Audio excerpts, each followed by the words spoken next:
Super बाजार cooperative Kankavli Sindhudurg जिल्ह्यातील एकमेव वातानुकूलित सुपर बाजार। पत्ता सुपर बाजार Mumbai Goa highway SM high school समोर कणकवली।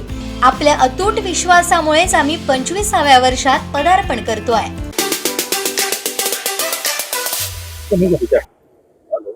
सराज कुडाळ दिवाणी न्यायालयात आपण हजर झालाय। काय नेमकी केस आहे आणि कसं? संविधान बचावच्या संदर्भामध्ये आंदोलन केलं होतं आणि त्या आंदोलनाची केस होती। प्रत्येक वेळेला आम्ही सर्व आंदोलनकर्ते एकत्रित येणं होत नव्हतं आणि म्हणून कोर्टानं सगळ्यांना हजर राहण्याचं सांगितलं आणि आज आम्ही सगळे आज त्या ठिकाणी हजर राहिलो। आम्हाला त्या ठिकाणी जामीनही झाला आणि अंतिम त्या ठिकाणी केस निकालासाठी आहे। सध्या बघितलं तर तुमच्याकडे म्हाडाचं पद आहे, मात्र कोकणात बघितलं तर म्हाडाचे अनेक प्रकल्प आहेत। ते बघितलं तर आता वेंगुर्ल्याचा आहे तो अद्यापपर्यंत उद्घाटन झालेलं नाही। तिथे बघितलं तर बुकिंगही मोठ्या प्रमाणात नाही। खरं म्हणजे कोकणामध्ये प्रचंड अशा प्रकारच्या म्हाडाची घरं उभी करण्याला स्कोप आहे। वेगवेगळ्या प्रकारचे टुरिस्ट सेंटर्स आहेत, त्या सुद्धा ठिकाणी जवळ आपल्याला अशी घरं उभी करता येतील। तर निश्चितपणे आपण जे सांगताय त्या संदर्भात चौकशी करू, जमलं तर साईट व्हिजिट करू आणि कोकणामध्ये म्हाडाच्या माध्यमातून सुद्धा जास्त घरं कशी होतील याची येणाऱ्या काळात आम्ही काळजी घेऊ। तर बारामतीची पोटनिवडणूक जी आहे ती आज होते। याच पार्श्वभूमीवर रोहित पवारांनी असं म्हटलेलं आहे की 2029च्या निवडणुकीत पवार विरुद्ध पवार असा संघर्ष होऊ नये असं लोकांचं मत आहे। त्याकडे कसं पाहता? नाही, लोकांचं नाही, त्यांचं काय मत आहे ते त्यांनी सांगितलं।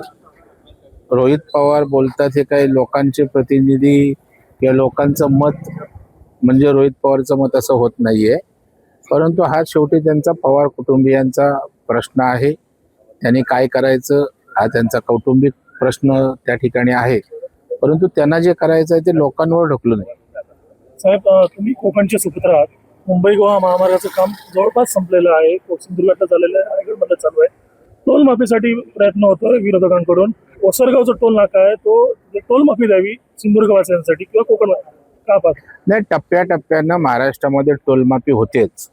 प्रमुख जी मुंबई शहर असेल किंवा महत्वाचं टोल ज्या ठिकाणचे होते ते बंद झालेले आहेत आणि त्यामुळं सगळे आर्थिक स्थिती पाहता टप्प्याटप्प्यानं होणाऱ्या प्रक्रियेमध्ये अशा प्रकारची आपल्याला मागणी करता येईल। आपण सध्या ओसरगावचं टोल नाका आहे त्या संदर्भात निविदा प्रक्रिया जिथे राबवण्यात आलेली आहे। आज शेवटची तारीख आहे निविदा सबमिट करण्याची आणि उद्या निविदा जी आहे ती ओपन होणार आहे। नाही, याच्या बाबतीत मला कल्पना नाहीये, परंतु या ठिकाणी टोल माफीची मागणी असेल तर त्या ठिकाणी सरकार निश्चितपणे त्या संदर्भात भूमिका घेईल। वैभव नाईकांनी यावरून टीका केलेली आहे। त्यांनी असं म्हटलेलं आहे की नितीन गडकरी काही दिवसापूर्वी सिंधुदुर्गात आले आणि जाताना सिंधुदुर्गवासियांना टोल लावून गेले। नाही, मला वाटतं वैभव नाईकांना आता काम उरलेलं नाहीये। त्याने जर टीका केल्या नाहीत तर वैभव नाईक त्या ठिकाणी त्यांचं अस्तित्व आहे काय अशा प्रकारचा प्रश्न निर्माण होईल आणि त्याच्यामुळे अधूनमधून त्यांना अशा प्रकारचे फुतकार सोडावे लागतात। आता गडकरी साहेबांनी तर त्या ठिकाणी आश्वासन देऊन गेलेत की तारीख देऊन गेलेत की राहिलेला पण गोवा महामार्ग पूर्ण होईल। त्याच्यामुळे गडकरी साहेब काम करणारा नेता आहे। आता त्याच्यावर वैभव नाईकांनी टीका करणं ठीक आहे, ते विरोधी पक्षाचे आहेत, विरोधी पक्ष तर टीकेसाठीच असतो।